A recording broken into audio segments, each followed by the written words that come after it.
સુરતના કતાર ગામમાં 7 ક્રિકેટ બોક્સને સીલ કરવામાં આવ્યા। રવિવારે બનેલી ઘટના બાદ પાલિકા તંત્ર જાગ્યું અને ધ ડોટ બોક્સ ક્રિકેટનો શેડ તૂટી પડ્યો હતો। ઘટના બાદ તંત્રે 7 ક્રિકેટ બોક્સને સીલ કર્યા છે। કતારગામ ઝોનમાં 7 ક્રિકેટ બોક્સને નોટિસ પણ ફટકારવામાં આવી હતી।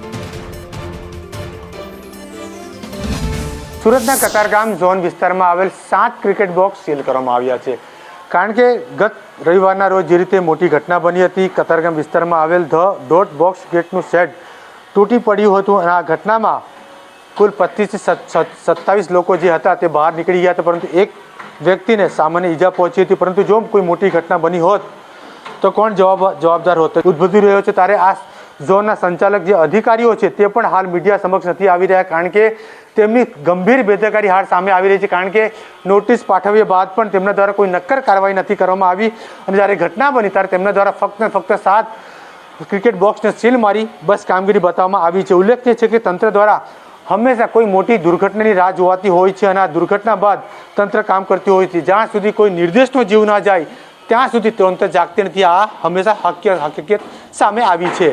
કેમેરામેન ભૂષણ ચૌધરી સાથે ચંદ્ર પાંડે, સંદેશ ન્યૂઝ, સુરત।